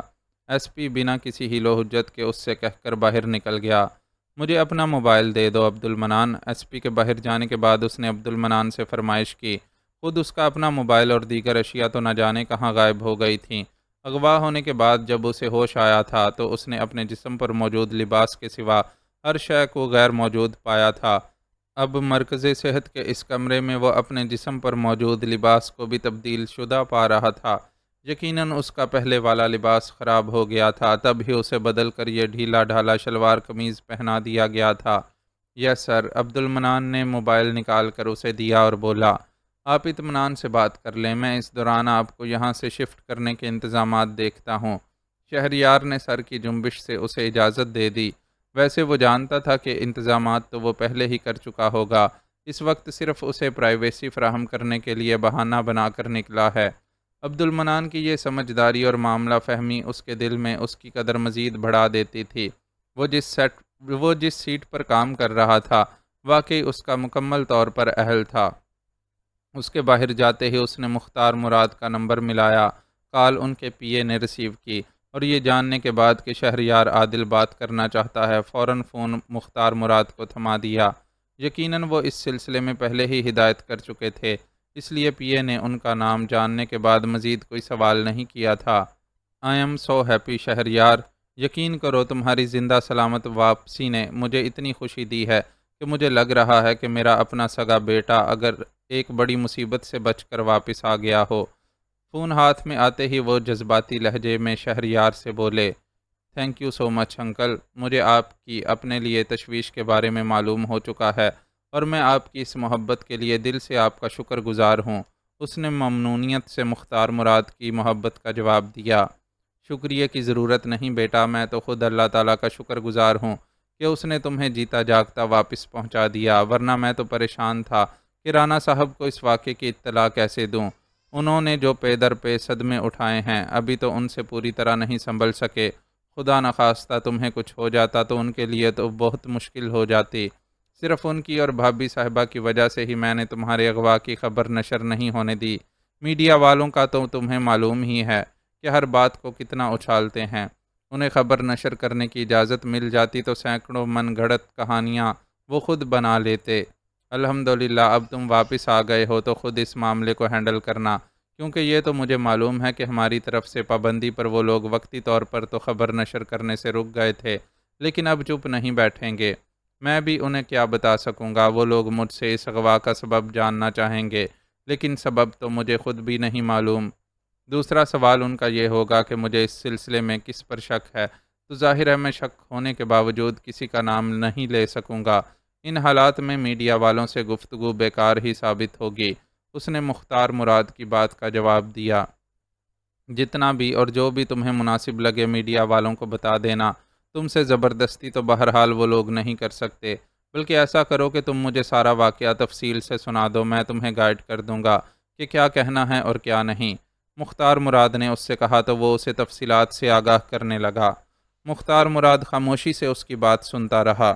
آخرکار وہ چپ ہوا تو وہ بولا، ٹھیک ہے، تم ٹھیک کہہ رہے ہو کہ نہ تو تم کسی کو اغوا کا سبب بتانے کے قابل ہو اور نہ ہی اپنے کسی شک کا اظہار کر سکتے ہو۔ ان حالات میں یہی بہتر ہے کہ جو اور جس طرح پیش آیا ہے وہ بتا دو۔ بس میڈیا والوں کے سامنے اپنے ذاتی خیالات کا اظہار کرنے سے مکمل گریز کرنا، ورنہ وہ لوگ پر کا کوا بنانے میں ماہر ہوتے ہیں، خواہ مخواہ کہانیاں گھڑتے پھریں گے۔ ڈونٹ وری انکل، میں خیال رکھوں گا، اس نے مختار مراد کو تسلی دی۔ اوکے، تم اب آرام کرو، میں نے تمہارے پی اے کو ہدایت دے دی تھی کہ تمہیں پیر آباد سے سیدھا لاہور پہنچا دے۔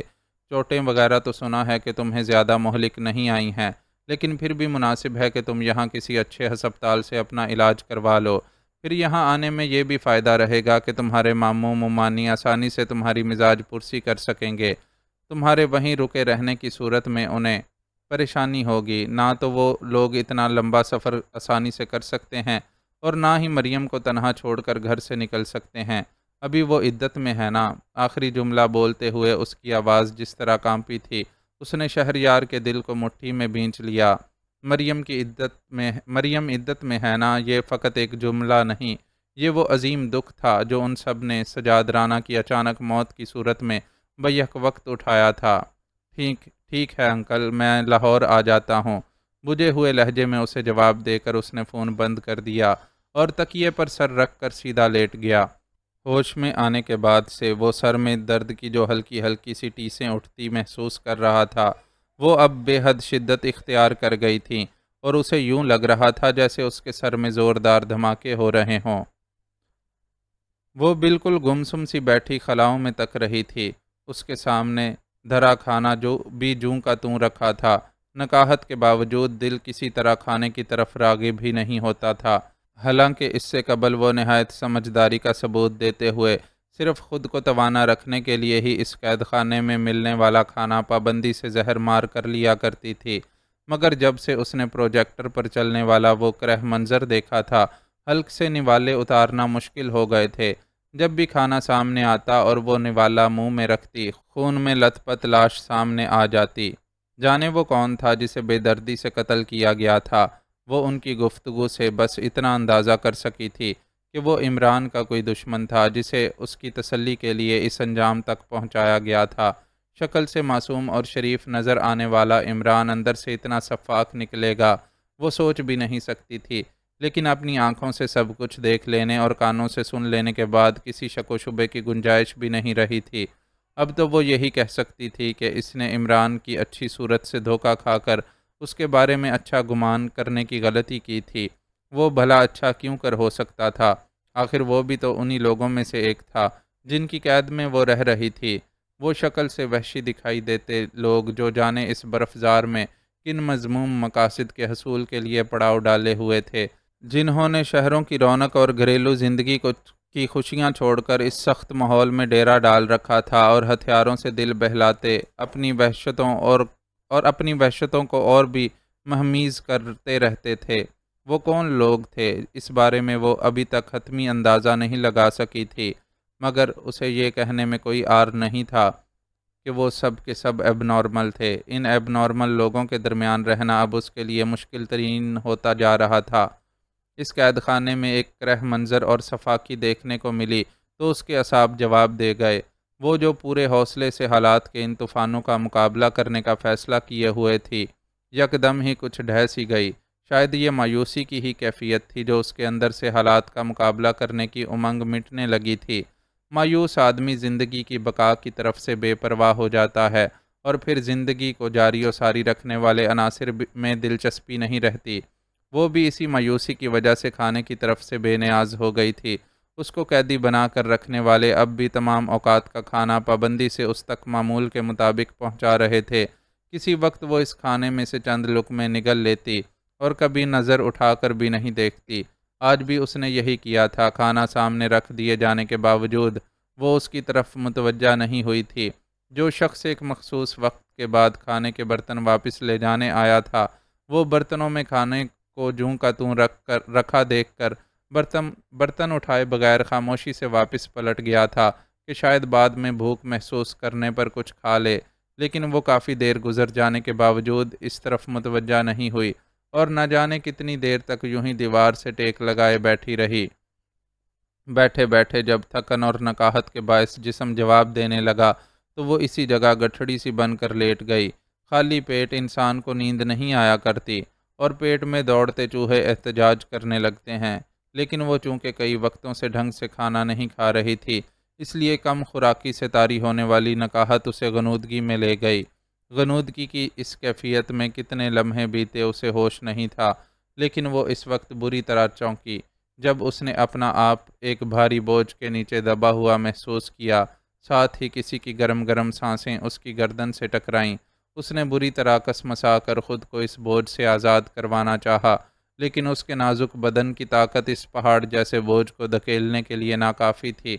کچھ دیر قبل وہ زندگی سے کتنی ہی مایوس سہی، لیکن تھی تو بہرحال ایک دوشیزہ ہی، جسے آخری دم تک اپنی عزت کی حفاظت کا خیال رہتا ہے۔ چنانچہ اپنی دوشیزگی چھن جانے کا خطرہ محسوس کر کے بری طرح مچلنے لگی۔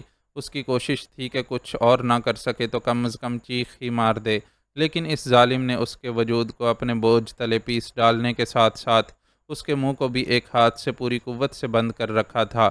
دوسرے ہاتھ سے وہ اس کے کپڑے تن سے الگ کرنے کی کوشش کر رہا تھا، خود پر سوار اس وحشی سے نجات کے لیے جس کے جسم پر موجود بے تحاشا بالوں کی چبھن اور مساموں سے اٹھتی گندی بدبو قطعی ناقابل برداشت تھی۔ اس نے بدن کی پوری قوت صرف کر کے اپنا داہنا ہاتھ اس کے جسم کے نیچے سے نکالا اور اپنے منہ پر جمے اس کے ہاتھ پر ناخن گاڑتے ہوئے جھٹکے سے اس کا ہاتھ منہ سے ہٹانے کی کوشش کی۔ اس کے ہاتھ کا جھٹکا تو شاید اس وحشت زدہ درندے کا ہاتھ منہ سے ہٹانے میں کامیاب نہ ہو پاتا، لیکن ناخنوں کی چبھن نے کافی مدد دی اور اس کا ہاتھ ماہبانوں کے منہ سے ہٹ گیا۔ ماہبانوں نے فوراً ہی ایک زوردار چیخ ماری، لیکن بس اسے ایک ہی چیخ مارنے کا موقع مل سکا اور اس درندے کا ہاتھ دوبارہ اس کے منہ پر آ جما۔ اب اس کے انداز میں مزید وحشت در آئی تھی اور وہ اور بھی زیادہ شدت سے اسے کچلنے کی کوشش کر رہا تھا۔ اس وحشت کی ہی وجہ سے اسے اس طرف دوڑ کر آتے قدموں کی آواز سنائی نہ دے سکی۔ آنے والے نے بس ایک نظر یہ منظر دیکھا اور پوری قوت سے اسے ماہبانوں پر سے دھکیل کر غار کی دیوار پر دے مارا۔ نفس کے وحشی جانور کے زیر اثر وہ شخص چوٹ کھا کر کسی بیل کی طرح بری طرح ڈکرایا اور غراتا ہوا اپنی راہ کی رکاوٹ بننے والے پر حملہ کرنے کی کوشش کی، لیکن وہ پوری طرح ہوشیار تھا۔ اس نے نہ صرف اپنے آپ کو حملے سے بچایا بلکہ اس وحشی کا سر دونوں ہاتھوں سے جکڑ کر ایک بار پھر اسے دیوار پر دے مارا۔ سر غار کی پختہ دیوار سے ٹکرانے پر ایک زوردار آواز ابھری اور اگلے ہی پل ماہبانوں نے اس شخص کے سر سے خون کا فوارہ سا نکلتا دیکھا۔ اس دوران وہ کسی حد تک خود کو سنبھال چکی تھی اور وہی نیلے پھولوں والی سیاہ چادر جو اس وحشی نے اس کے جسم پر سے نوچ پھینکی تھی ایک بار پھر اپنے گرد لپیٹ لی تھی۔ رات کا وقت ہونے کی وجہ سے وہاں بہت زیادہ روشنی نہیں تھی، لیکن اس مدم روشنی میں بھی وہ وہاں موجود ان دونوں افراد کو شناخت کر سکتی تھی۔ اس پر مجرمانہ حملہ کرنے والا شخص وہی گلشیر نامی آدمی تھا جس کی آنکھوں کی ہوس نے پہلے بھی اس کے اندر خطرے کی گھنٹی بجائی تھی، جبکہ ان نازک لمحات میں اس کے لیے رحمت بن کر آنے والا معصوم صورت عمران تھا، وہی عمران جس سے پہلے بھی وہ اچھی امید باندھ چکی تھی، لیکن پھر اس کی وحشت کی داستان سامنے آنے پر مایوسی کا شکار ہو گئی تھی۔ اسے مایوسی کے اندھیروں میں دھکیل دینے والا وہ شخص اس وقت اس کا محافظ بن گیا تھا اور اس کی عزت پر حملہ کرنے والے کو بری طرح پیٹ رہا تھا۔ مہبانوں نے محسوس کیا کہ گلشیر کو پیٹتے ہوئے عمران کے انداز میں وحشت اتر آئی ہے، اور وہ اس بات کی پرواہ کیے بغیر کہ وہ پہلے ہی زخمی ہو چکا ہے، مسلسل اس کا سر دیوار سے مارتا رہا۔ چند لمحوں میں ہی اس نے گلشیر کو بالکل ادموا کر دیا۔ وہ جو کچھ دیر قبل ایک بپھرے ہوئے سانڈ کی طرح مہبانوں پر حملہ آور ہوا تھا، اب عمران کے ہاتھوں میں بالکل بے جان شے کی طرح جھول رہا تھا۔ خونم خون گلشیر اور وحشت زدہ عمران کو دیکھ کر مہبانوں کا اتنا برا حال ہوا کہ وہ چیخ بھی نہ سکی۔ اس پر چند لمحے قبل جو گزری تھی وہ ہی کیا کم تھی جو وہ اس دہشت ناک منظر کو دیکھ کر بھی اپنے حواس قائم رکھ پاتی۔ وہ تو شور کی آوازیں سن کر دوسرے لوگ خود ہی اس طرف متوجہ ہو گئے اور دوڑ کر ادھر آئے۔ آنے والوں میں سے 3 نے بڑی مشکل سے عمران کو قابو کر کے اس کی گرفت سے گلشیر کو آزاد کروایا۔ چھوڑ دو مجھے، میں اس شیطان کو زندہ نہیں چھوڑوں گا۔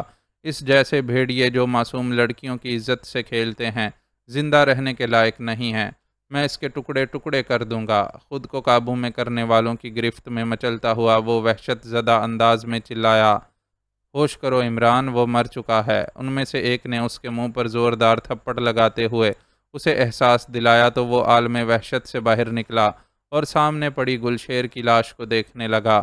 اس کی وحشیانہ ضربوں کے نتیجے میں اس کا سر پاش پاش ہو چکا تھا اور بھیجا باہر نکل آیا تھا۔ اس منظر کو دیکھ کر بھی اس کے چہرے سے کسی قسم کا افسوس ظاہر نہیں ہوا، بلکہ اس نے ایک نفرت بھری نظر گلشیر کی لاش پر ڈال کر حقارت سے اس پر تھوک دیا اور بولا، اچھا ہوا مر گیا سالا، بچ جاتا تو میں اس کا ریشہ ریشہ الگ کر دیتا۔ اسے یہاں سے لے کر جاؤ اور گلشیر کی لاش اٹھوا کر جگہ صاف کرواؤ۔ ان میں سے ایک نے جو شاید دوسروں سے ممتاز مقام رکھتا تھا حکم دیا۔ فوراً ہی اس کے حکم کی تعمیل ہونے لگی۔ عمران کو بازوؤں میں جکڑے کھڑے آدمی اسے گھسیٹ کر وہاں سے لے جانے لگے۔ اس نے بھی زیادہ مزاحمت نہیں کی۔ یقیناً گلشیر کی لاش دیکھنے کے بعد اس کے جنونی غصے کا ابال کم ہو گیا تھا۔ مہبانو چادر میں سمٹی ہوئی دہشت زدہ نظروں سے یہ سارا منظر دیکھ رہی تھی۔ عمران کو وہاں سے لے جانے کے بعد گلشیر کی لاش بھی اٹھا لی گئی اور اب ایک آدمی وہاں زمین اور دیواروں پر لگے خون کو صاف کر رہا تھا۔ خون کے ساتھ ساتھ گلشیر کے سر سے اس کے بھیجے کا بھی کچھ حصہ باہر نکل آیا تھا۔ صفائی کرنے والے آدمی نے بڑے اطمینان سے اسے بھی صاف کر دیا۔ مہبانوں نے یہ بات خاص طور پر نوٹ کی تھی کہ ان میں سے کوئی بھی اپنے ساتھی کی موت پر افسردہ یا غمگین نظر نہیں آ رہا تھا۔ ان کے لیے گویا یہ ایک معمول کی بات تھی جس کے پیش آ جانے سے انہیں کوئی فرق نہیں پڑتا تھا۔ شاید وہ اس طرح کے مناظر اتنی بار دیکھ چکے تھے کہ اب ان کے لیے ان کی حیثیت بالکل ایسی ہو گئی تھی جیسے روزانہ اپنے گھر سے دفتر جانے والے شخص کے لیے راستے کے مختلف مناظر کی ہوتی ہے۔ ایسا شخص غیر ارادی طور پر سب کچھ دیکھتا تو ضرور ہے، لیکن منظر میں کوئی نیا پن محسوس نہ ہونے کے باعث اس کے دل و دماغ میں تحریک پیدا نہیں ہوتی۔ ان تمام لوگوں نے بھی گلشیر کی لاش دیکھی تھی مگر اس پر کوئی رد عمل ظاہر نہیں کیا۔ میں سمجھتا ہوں انکل کہ جنگل میں آپریشن بہت ضروری ہو گیا ہے، وہاں ڈاکوؤں کی پناہ گاہیں ہیں۔ یہ بات ہم پہلے ہی جانتے ہیں، بلکہ میں اس سلسلے میں پہلے بھی آپ سے درخواست کر چکا ہوں کہ ڈاکوؤں کی سرکوبی کے لیے کچھ کیجیے۔ ہسپتال کے آرام دہ کمرے میں صاف ستھرے بستر پر نیم دراز وہ اپنی عیادت کے لیے آئے ہوئے آئی جی مختار مراد سے مخاطب تھا۔ بہترین نگہداشت اور علاج نے اسے تیزی سے روبہ صحت ہونے میں کافی مدد دی تھی، ورنہ جس حالت میں وہ اغوا کاروں کے چنگل سے نکل کر آیا تھا اسے دیکھتے ہوئے یہی قیاس کیا جا سکتا تھا کہ اب اسے دوبارہ سے زندگی کے معمولات میں شامل ہونے میں کافی وقت لگے گا۔ بہرحال اب بھی وہ 100% تو صحت یاب نہیں ہوا تھا۔ سر پر لگنے والا زخم گہرا ہونے کی وجہ سے اس پر ڈاکٹر داور نے ٹانکے لگائے تھے اور ابھی یہ ٹانکے کھولے نہیں گئے تھے۔ جسم کے باقی حصوں پر لگنے والے زخم بھی ابھی پوری طرح سے مندمل نہیں ہوئے تھے۔ پھر ڈنڈوں کی ضرب سے لگنے والی اندرونی چوٹیں جو حرکت کرنے میں اسے خاصی تکلیف دیتی تھیں۔ پیر آباد کے مرکز صحت میں ملنے والی ابتدائی طبی امداد نے اگر اس کی زندگی خطرے میں جانے سے بچائی تھی تو لاہور کے اس جدید ہسپتال کے ڈاکٹرز بھی اسے تیزی سے روبہ صحت کرنے کے لیے کوشاں تھے۔ فرق دونوں میں صرف اتنا تھا کہ ایک جگہ غریب لوگوں کو سہولیات فراہم کرنے کے لیے رفاہی بنیادوں پر کام ہو رہا تھا، جبکہ دوسری جگہ پر خدمت کے عوض لمبے لمبے بل وصول کیے جاتے تھے۔ کہتے ہیں درخت اگانے والا اگلی نسل کے لیے درخت اگاتا ہے اور خود اسے اس درخت کا پھل کھانا نصیب نہیں ہوتا۔ شہریار کے ساتھ معاملہ ذرا مختلف ہوا تھا۔ اس نے درختوں کے بھلے کے خیال سے اپنے ضلع میں دیہی مراکز صحت کا قیام عمل میں لانے کا سلسلہ شروع کیا تھا، اور اس کی یہ نیکی و خدمت اس کے لیے خوش نصیبی بن گئی، ورنہ ممکن تھا کہ وہ فوری طور پر طبی امداد نہ ملنے پر محض خون کے زیادہ اخراج کے باعث ہی جان سے چلا جاتا۔ پسماندہ دیہاتوں کا سب سے بڑا مسئلہ ہی یہی ہے کہ قابل علاج امراض و مسائل بھی فوری طبی امداد نہ ملنے کے باعث پیچیدہ صورت اختیار کر کے بیچارے مریض کی موت کا سبب بن جاتے ہیں۔ مجھے اچھی طرح یاد ہے کہ تم نے مجھ سے آپریشن کے لیے بات کی تھی۔ اس وقت تم ایک دیہاتی لڑکی کے اغوا اور پھر اس کی لاش ملنے کے باعث یہ فرمائش کر رہے تھے، جس کے بارے میں شک ظاہر کیا گیا تھا کہ اسے ڈاکوؤں نے اٹھایا ہے، لیکن مقامی پولیس آفیسر کا کہنا تھا کہ لڑکی اپنی مرضی سے خود اپنے آشنا کے ساتھ گھر سے بھاگی تھی۔ آئی جی مختار مراد نے اپنے مضبوط حافظے کا ثبوت دیتے ہوئے مختصراً اسے واقعے کا حوالہ دیا۔ صرف وہی ایک کیس نہیں تھا، اس واقعے کے بعد ڈاکوؤں نے ایک گاؤں پر حملہ کر کے وہاں لوٹ مار بھی کی تھی۔ شہریار نے تڑپ کر یاد دلایا۔ ہاں، وہ واقعہ بھی مجھے یاد ہے، لیکن بیٹا مجھے افسوس سے کہنا پڑ رہا ہے کہ یہ دونوں ہی واقعات اتنے قابل ذکر نہیں تھے کہ میں ان کی بنیاد پر حکومت کو اتنے بڑے آپریشن کے لیے راضی کر پاتا۔ تمہیں اس جنگل کی لوکیشن کا شاید اچھی طرح اندازہ نہیں ہے۔ وہاں گھنے درختوں اور پہاڑیوں کی موجودگی کے باعث چھپنے کی جگہیں بھی بہت ہیں، اور آس پاس دیہاتوں کی موجودگی کے سبب ڈاکوؤں کے لیے راہ فرار اختیار کرنا بھی زیادہ مشکل ثابت نہیں ہوگا۔ اگر ہم وہاں آپریشن کرنا چاہیں گے تو ہمیں بہت بڑے پیمانے پر یہ آپریشن کرنا ہوگا، اور اس کے لیے جتنا بجٹ درکار ہے اس کی منظوری کے لیے کوئی بہت ہی خاص ریزن سامنے ہونا ضروری ہے۔ مختار مراد نے اسے صورتحال سے آگاہ کیا۔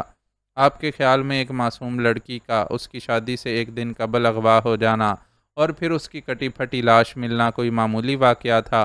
اس واقعے کے اثرات کتنے خطرناک نکلے تھے یہ بھی آپ کو یاد ہوگا۔ میں تو کبھی اس جذباتی سے لڑکے عبد المتین کو نہیں بھول سکتا جو اپنی بہن کے ساتھ ہونے والی اس زیادتی سے اتنی بری طرح متاثر ہوا کہ شاہ نواز جیسے دہشت گرد کے ہاتھ چڑھ گیا۔ صرف اس ظلم کی وجہ سے وہ لڑکا اپنے جسم سے بم باندھ کر برے مجمع میں آ گھسا تھا۔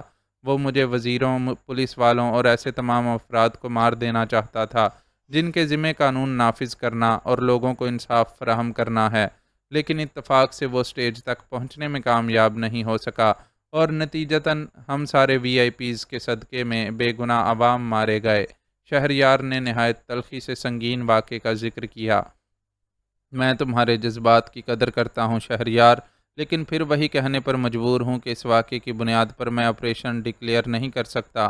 ہاں، تمہارا معاملہ الگ تھا۔ اگر تم واپس نہ لوٹتے تو میں رانا صاحب اور فیملی کے دوسرے بارسوخ افراد مل کر زور لگاتے تو تمہیں بازیافت کرنے کے لیے آپریشن کیا جائے، اور اس وقت ہم یہ بات منوا بھی لیتے، لیکن اب جب کہ تم واپس آ گئے ہو تو کچھ نہیں کیا جا سکتا۔ ہمارے پاس اب کوئی ٹھوس وجہ نہیں رہی ہے۔ خود تمہیں بھی یقین نہیں کہ تمہیں اغوا کرنے والے ڈاکو ہی تھے۔ تمہیں تو چودھری اور اس کے بندوں پر شک ہے کہ انہوں نے تمہیں اپنی راہ کی رکاوٹ سمجھتے ہوئے یہ اغوا کیا تھا۔ تو یہ بات بھی تو ظاہر ہے کہ چودھری کا ڈاکوؤں سے ربط ضبط ہے۔ بہت ممکن ہے کہ اس نے ہی مجھے ڈاکوؤں کے ذریعے اغوا کروا کر ان کے کسی ٹھکانے پر رکھا ہو، ورنہ خود ڈاکوؤں کو مجھ سے کیا غرض ہو سکتی تھی؟ اس نے دلیل دیتے ہوئے مختار مراد کو قائل کرنے کی کوشش کی۔ یہ صرف ایک قیاس ہے، تم یا میں اس کا ثبوت پیش کرنے سے قاصر ہیں، بلکہ تم کسی مخالف کی تنقیدی نظر سے دیکھو تو تمہارے اغوا کا معاملہ ہی کافی مشکوک صورت اختیار کر لے گا۔ تمہارے پاس بتانے کے لیے کوئی وجہ نہیں ہے کہ تمہیں کس نے کیوں اور کس لیے اغوا کیا تھا، اور بغیر کوئی مطالبہ کیے اتنی آسانی سے آزاد کیسے کر دیا۔ کہنے والے کہہ سکتے ہیں کہ تم نے چودھری پر الزام لگانے کے لیے خود ہی اپنے اغوا کا ڈرامہ رچایا تھا اور اب فضول واویلا کر رہے ہو۔ اسی لیے میں نے تمہیں میڈیا والوں کے سامنے کسی پر شک ظاہر کرنے سے منع کیا تھا۔ سچ کیا ہے وہ تم جانتے ہو اور میں بھی اسے مانتا ہوں، لیکن ہم اس سچ کو سب سے نہیں منوا سکتے۔ آئی جی مختار مراد نے بغیر لگی لپٹی رکھے اس پر ہر بات واضح کر دی تو اس کا جوش بھی جھاگ کی طرح بیٹھ گیا۔ واقعی موجودہ حالات میں تو خود اس کی اپنی پوزیشن مشکوک ہو گئی تھی۔ آپ ٹھیک کہہ رہے ہیں انکل، واقعی میں اپنے اغوا والے معاملے پر شور مچاؤں گا تو اس سے زیادہ کچھ نہیں ہوگا کہ میڈیا والوں کو چٹپٹی خبریں بنانے کے لیے ایک ایشو ہاتھ آ جائے گا۔ آخر کار اس نے آئی جی مختار مراد سے اتفاق کرتے ہوئے اپنی شکست تسلیم کر لی۔ مایوس مت ہو ینگ مین، ابھی تمہارے کیریئر کا سٹارٹ ہے، آگے جا کر تمہیں بہت کچھ کرنے کا موقع بھی ملے گا اور کئی رکاوٹیں بھی سامنے آئیں گی۔ ہم سب جس سسٹم کا حصہ ہیں وہ اسی طرح چلتا ہے۔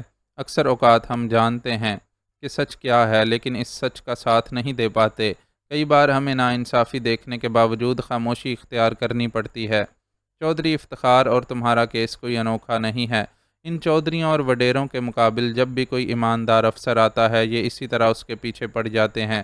تم تو خوش قسمت ہو کہ تمہارے فیملی بیک گراؤنڈ کی وجہ سے ابھی تک چودھری کھل کر تمہارے مقابل نہیں آیا اور صرف پیچھے سے وار کرنے پر اکتفا کر رہا ہے، ورنہ تمہاری جگہ کوئی عام فرد ہوتا تو چودھری اب تک اسے اپنے علاقے سے اٹھا کر پھینک دیتا۔ ان با اختیار چودھریوں کی زد میں آنے والوں کا کیریئر کس طرح تباہ ہو جاتا ہے تمہیں اندازہ نہیں ہے، اور وہ صرف اس وجہ سے کہ تم ایک طاقتور خاندان کے فرد ہو۔ یوں سمجھ لو کہ جس سسٹم کی خامیوں کی وجہ سے چودھری جیسے افراد احتساب سے بچے ہوئے ہیں، اسی سسٹم کے سہارے تم بھی اپنی سیٹ پر ٹکے ہوئے ہو۔ مختار مراد ایک تجربے کار شخص تھا اور اس وقت اس کے لفظوں میں تجربہ بول رہا تھا۔ غصے اور جوش سے بھرے ہوئے شہریار کو اس کی بات سمجھ آئی تو وہ ذرا پسپا پڑ گیا اور دھیمی آواز میں بولا، مجھے آپ کے کہے ایک ایک لفظ سے اتفاق ہے، لیکن میں یہ ضرور کہوں گا کہ میرے اور چودھری کے درمیان سب سے بڑا فرق حق و باطل کا ہے، اور میں حق کے غالب آنے تک یا کم از کم اس وقت تک جب تک میرے جسم میں جان ہے چودھری سے اپنی جنگ جاری رکھوں گا۔ Wish you best of luck young man, مگر میں یہ ضرور کہوں گا کہ اس جنگ میں جوش سے زیادہ ہوش سے کام لینا۔ تمہاری عمر کے لوگ عموماً اپنے جوش کی وجہ سے ہی ان کہنا مشق جاگیرداروں سے شکست کھا جاتے ہیں اور وہ نہیں کر پاتے جس کی انہیں اللہ نے صلاحیت دی ہوتی ہے۔ سجاد کی مثال تمہارے سامنے ہے، اس نے اپنا پورا کیریئر اتنی احتیاط سے گزارا، وہ اگر ڈی آئی جی کی پوسٹ تک پہنچا تھا تو اس کے لیے اس نے خود کو اہل بھی ثابت کیا تھا۔ میری ریٹائرمنٹ کے بعد وہ آئی جی بھی ضرور بنتا، لیکن کیا ہوا، شینا کی موت نے اس پر ایسا جنون سوار کیا کہ وہ احتیاط کے سارے تقاضے فراموش کر بیٹھا۔ نتیجہ یہ نکلا کہ شینا کے قاتل بھی انجام تک نہیں پہنچے اور وہ خود بھی اپنی جان سے گیا۔ سجاد رانا کا حوالہ دیتے ہوئے مختار مراد کی آنکھوں میں ہلکی سی نمی در آئی تھی۔ وہ اس کی اکلوتی بیٹی کا شوہر تھا اور اس نے ہمیشہ اس بات پر فخر محسوس کیا تھا کہ اس نے اپنی بیٹی کے لیے ایک بہت ہی اچھا شخص منتخب کیا ہے، لیکن قسمت نے عجیب ہی چال چلی تھی۔ وقت کی آندھی نے نہ صرف اس کی بیٹی کی گود اجاڑ دی تھی بلکہ اس کا سہاگ بھی باقی نہیں رہا تھا۔ وہ ایک باپ کی حیثیت سے بیٹی کے اس غم پر اندر ہی اندر کڑتا اور گلتا رہتا تھا، لیکن بظاہر اس نے خود کو سنبھال رکھا تھا۔ دیکھنے والوں کے لیے اس کے چہرے سے اس کی اصل قلبی کیفیت کا اندازہ لگانا بہت مشکل تھا۔ یہ ضبط اور برداشت یقیناً پولیس کی برسوں کی ملازمت کا نتیجہ تھا۔ سجاد بھائی اور شینا کے قاتلوں کا کچھ معلوم ہوا انکل؟ ذکر چھڑا تو وہ اس سے یہ سوال کیے بغیر نہیں رہ سکا۔ نہیں، مختار مراد نے نفی میں سر ہلایا، ہم اس سے زیادہ کچھ معلوم نہیں کر سکے کہ ان قاتلوں کے ڈانڈے انڈین خفیہ تنظیم را سے جا کر ملتے ہیں۔ ان لوگوں کے پیچھے ہم جہاں جہاں تک پہنچے وہ وہاں سے پہلے ہی فرار ہو چکے تھے، اور وہ بھی اس طرح کے پیچھے کوئی ثبوت نہیں چھوڑا تھا۔ میں نے آرڈر دے رکھا ہے کہ خواجہ سراؤں اور جسم فروشوں کی سرگرمیوں پر کڑی نظر رکھی جائے، اور جہاں کوئی مشکوک بات ہو میرے نوٹس میں لائی جائے۔ مجھے یقین دلایا جاتا ہے کہ یہ کام ہو رہا ہے، لیکن مجھے نہیں معلوم کہ سچ مچ کچھ ہو رہا ہے یا نہیں۔ ہم جیسے بڑے افسروں کی مجبوری یہ ہوتی ہے کہ ہم اپنے ماتحتوں کے محتاج ہوتے ہیں، اور ان میں سے کون اصل میں آپ کا ماتحت اور وفادار ہے اس بات کا مشکل سے ہی اندازہ ہو پاتا ہے۔ سجاد کی جگہ جو نیا ڈی آئی جی آیا ہے وہ بظاہر ٹھیک آدمی ہے، میرے پاس اس کے خلاف کوئی بڑی شکایت بھی نہیں، لیکن یہ بھی حقیقت ہے کہ وہ میرے لیے سجاد کا نعم البدل نہیں ہو سکتا۔ بہرحال ابھی تو انویسٹیگیشن چل رہی ہے، کچھ سامنے آیا تو میں تمہیں ضرور انفارم کروں گا۔ اب مجھے اجازت دو، بہت ٹائم گزر گیا ہے، مجھے کچھ دوسرے معاملات بھی دیکھنے ہیں۔ وہ گھڑی پر نظر پڑنے پر بات کرتے کرتے اچانک ہی اپنی گفتگو سمیٹ کر اٹھ کھڑا ہوا۔ Thank you so much uncle کہ آپ اپنا قیمتی وقت نکال کر میری عیادت کے لیے آئے، شہریار نے مختار مراد سے پرجوش مصافحہ کرتے ہوئے حقیقی شکر گزاری کے احساس کے ساتھ کہا۔ شکریہ کی کوئی ضرورت نہیں ینگ مین، مجھے خود تم سے ملنا اچھا لگتا ہے، کیونکہ تم میں وہ سپرٹ ہے جس کی بدولت تمہارے بہت اوپر تک جانے کی امید رکھی جا سکتی ہے۔ میری دعا ہے کہ تم اپنے نیک مقاصد میں ضرور کامیاب ہو اور وہ کر کے دکھاؤ جو ہم نہیں کر پائے۔ مختار مراد نے محبت سے اس کا شانہ تھپ تھپایا۔ اگر کرم فرماؤ نے اگلی بار بالکل ہی اوپر نہ پہنچا دیا تو یقیناً آپ کی دعا قبول ہوگی۔ شہریار اس کی بات سن کر شوخی سے ہنستے ہوئے بولا، ایسی باتیں مت کرو ینگ مین، اب تم ہی ہو جو رانا صاحب اور اپنی ممانی کو سنبھال سکتے ہو۔ اللہ تعالیٰ تمہیں لمبی عمر دے اور تمہارے طفیل وہ لوگ وہ خوشیاں دیکھ سکیں جو وقت نے ان سے چھین لی ہیں۔ مختار مراد نے اسے فوراً ہی ٹوکتے ہوئے اپنی نیک خواہشات کا اظہار کیا اور ایک بار پھر اس کا شانہ تھپ تھپا کر باہر نکل گیا۔ معزز ناظرین و سامعین، لائک، کمنٹس اور شیئر ضرور کریں، شکریہ۔